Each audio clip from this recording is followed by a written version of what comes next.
کے حوالے سے، تبلیغ کے حوالے سے کام کرنا خاصا مشکل ہے، کیونکہ دیگر مذاہب کے لوگ بھی موجود ہیں۔ آپ یہاں پر دین اسلام کی جو تبلیغی کوششیں ہو رہی ہیں یہاں دیار غیر میں، خاص کر برطانیہ کے اندر، آپ ان کوششوں کو کس انداز سے دیکھ رہے ہیں؟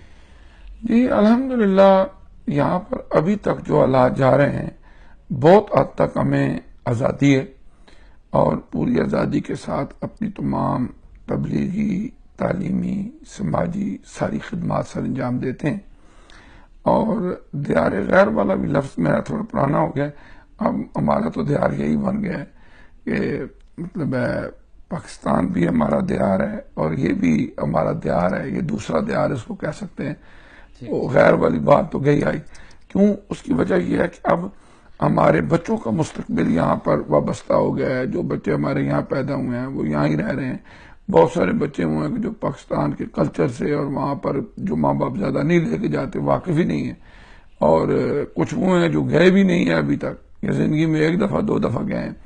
تو یہ ہے کہ اب ہمیں جہاں اپنے بیک ہوم جو حالات ہیں ان میں اپنی ان پٹ ڈالنی چاہیے، وہاں میں سمجھتا ہوں کہ جو یہاں پر ہمارے حالات ہیں، ہمارا فیوچر ہے، ہمارا ماضی ہے، ہمارا حال ہے، ان سب کو مد نظر رکھ کے اپنے بچوں کی اچھی تعلیم، تربیت کا اہتمام کرنا چاہیے۔ کیوں؟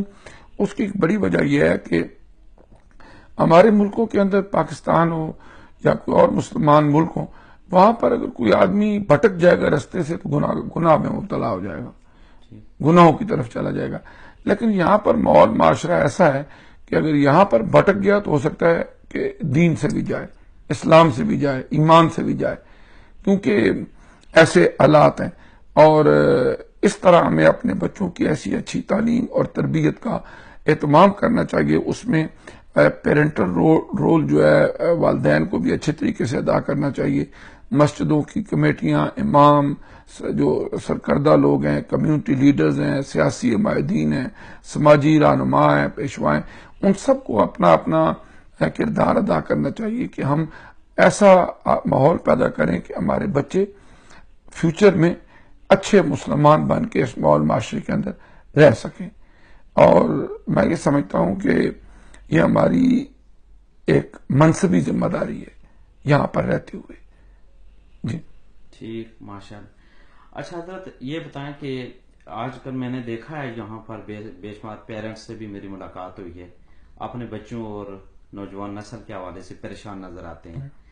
آپ کیا دیکھتے ہیں، جتنی یہ یہاں پر علماء کرام ہیں، مشایخ عظام بھی اپنے طور پر خدمات سر انجام دے رہے ہیں، تو جو آنے والی نسل ہے، یعنی میری مراد بچے ہیں، نوجوان نسل ہے، آپ کیا محسوس کرتے ہیں کہ ان کے مستقبل کے حوالے سے دین اسلام ہم سے تعلق رکھنے والے مسلمانوں کے بچوں مستقبل کے حوالے سے آپ کا کیا خیال؟ پر امید ہے کہ وہ موجودہ ماحول میں وہ جہاں تک تعلق ہے، امید تو ہمیشہ اچھی رکھنی چاہیے، اور ہم پر امید بھی ہیں۔ اس کی وجہ یہ ہے کہ یہاں پر اس وقت والدین کے اندر بھی بہت حد تک شعور پیدا ہو چکا ہے، وہ اپنے بچوں کی طرف متوجہ ہوتے ہیں، ارد گرد کے احوال و واقعات بسا اوقات دیکھتے ہیں جو ناگفتہ ہوتے ہیں، اور پھر اس کے بعد ان کی کوشش ہوتی ہے کہ ہم اپنے بچوں کی طرف توجہ دیں، کہیں یہ برا دن ہمیں بھی نہ دیکھنا پڑ جائے۔ تو انفارچونیٹ جو واقعات ہوتے ہیں ان سے بھی جو لوگ عقل، فکر، شعور رکھنے والے ہیں وہ سبق حاصل کرتے ہیں۔ اس کے علاوہ بھی یہاں پر الحمدللہ بہت سارے ادارے ہیں، حفظ قرآن کرا رہے ہیں، درس نظامی کے بھی اسباق ہوتے ہیں، اور بچوں کو مساجد کے اندر بھی ایوننگ میں تعلیم و تربیت کا اہتمام ہے، ویکینڈ پہ اہتمام ہے۔ لیکن میں اتنی بات ضرور کروں گا کہ تمام مساجد کو، تمام اداروں کو مل جل کر جو بچوں کی وقت، حالات، ماحول کے مطابق تعلیم اور تربیت کا اہتمام کرنا ہے، اس کو بطریق احسن کریں، کیونکہ دنیا کی جتنی ہماری دولتیں ہم یہاں پر اکٹھی کرتے ہیں، وہ ہمارے مکان ہے، ہمارا بینک بیلنس ہے، کوئی اور کسی مد میں کوئی چیز ہے، وہ کچھ نہیں ہے اگر اولاد نہیں ہے۔ اگر اولاد خدا نخواستہ راستے سے بھٹک گئی تو میں سمجھتا ہوں کہ ہماری نسل ہی آ کے ختم ہو جائے گی۔ جو آدم علیہ السلام سے لے کر ابھی تک ہماری نسل چلی آ رہی تھی، اور پھر اس کے بعد جب اولاد کسی اور راستے پہ چلی گئی تو ہو سکتا ہے وہ والدین کی بدنامی کا سبب بننا تو ایک اور بات ہے، ہو سکتا ہے کہ وہ نسل ہی ختم ہو جائے. اس لیے یہ ہے کہ بہت حد تک اس ماحول معاشرے کے اندر کوشش کرنی چاہیے. یہاں کا معاشرہ ہمیں اجازت دیتا ہے، ہم ایزیلی اپنے بچوں کی اچھی سے اچھی تعلیم تربیت کا اہتمام کر سکتے ہیں. جب ہم اپنے گھر کے ڈور سے اندر داخل ہوتے ہیں وہاں کسی کی کوئی حکومت نہیں ہے، ہماری اپنی حکومت ہے. ہم وہاں پر تہجد پڑھیں، ہم نماز پڑھیں، درود پاک کی محفل کریں، ذکر فکر کریں، بچوں کو اچھائی کی تربیت کریں یا بلو پرنٹ فلمیں دیکھیں، غلط کام کریں، جو مرضی کریں، بچوں کو جدھر لے کے جائیں. یہ ہماری اپنے اوپر ڈیپینڈ کرتا ہے نا.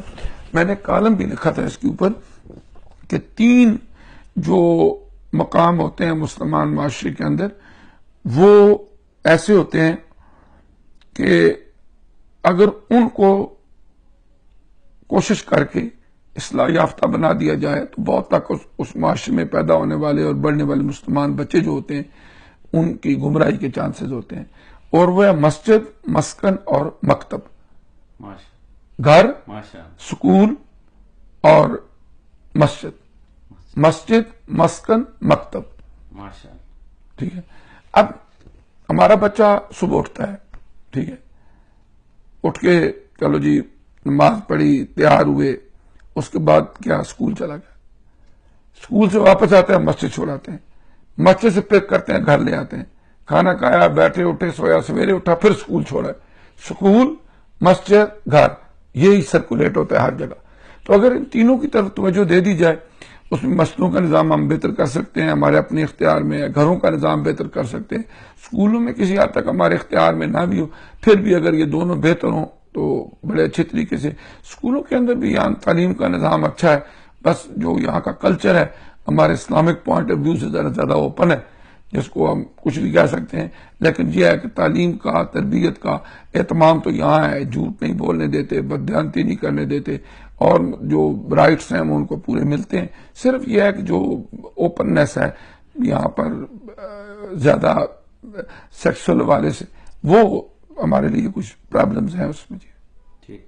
اچھا سر، یہ آپ جو غوثیہ ٹی وی کے حوالے سے کوئی بات کس انداز سے دیکھ رہے ہیں؟ جی میں وقتاً فوقتاً جو ویڈیوز اپلوڈ ہوتی ہیں ان کو دیکھتا رہتا ہوں. اچھی کاوش ہے. دیکھیں ہر دور کے کچھ اپنے تقاضے ہوتے ہیں. آج کا یہ دور بنیادی طور پر میڈیا کا دور ہے، اور میڈیا کے اندر بھی بہت کم لوگوں کو ٹائم ملتا ہے اخبار خرید کے پڑھیں، ٹی وی بیٹھ کے دیکھیں. وقت ہی کسی کے پاس نہیں ہے، اور ٹی وی چینل اتنے زیادہ ہو گئے ہیں، پتہ نہیں کون سا دیکھے گا، کون سا نہیں دیکھ سکے گا. سوشل میڈیا کا یہ ہے کہ ہر آدمی کے پاس موبائل ہے، وہ گھر میں ہے، گاڑی میں ہے، سفر میں ہے، کہیں پر بھی ہے. تو اب فارغ وقت گزارنے کے لیے کوئی نہ کوئی مشغلہ تو انسان کو چاہیے. اور بعض اوقات اس کو مایوس بھی سمجھا جاتا ہے کہ بندے ہر وقت موبائل پہ ہی لگے رہتے ہیں، نہیں ہونا چاہیے. لیکن ایک ایسی ضرورت بن گئی ہے کہ سارا کچھ ہی اسی میں ہے. آپ ای میل اس میں چیک کریں، میسج بھیجیں، فون کریں، بے شمار سوشل میڈیا پہ اوپر علوم ہے، باقی چیزیں ہیں. ڈیپینڈ کرتے ہیں آپ کی مینٹیلٹی پہ کہ آپ اچھا اس کے فائدہ حاصل کر رہے ہیں یا اس سے کوئی مخرب اخلاق چیزیں سیکھ رہے ہیں. یہ تو اپنے اوپر ڈیپینڈ کرتا ہے. البتہ یہ ہے کہ سوشل میڈیا ایک طاقت ہے آج کے دور میں، اور میں سمجھتا ہوں کہ بہت اچھی کاوش ہے کہ جس کے ذریعے کوئی اچھی باتیں، نصیحت کی باتیں لوگوں تک پہنچتی ہیں. ہو سکتا ہے 1000 بندہ دیکھے، اس میں سے 20، 30، 40 بھی اگر کوئی سبق حاصل کر لیتے ہیں یا ان کے کانوں میں پڑنے والی آواز دل میں جگہ بنا لیتی ہے، تو میرا خیال ہے یہ ایک بڑی ہی سود مند کاوش ہے. ماجد، آپ کا بہت بہت شکریہ. آپ نے قیمتی وقت نکالا اور میں سمجھتا ہوں اپنے ملفوظات عالیہ سے نوازا.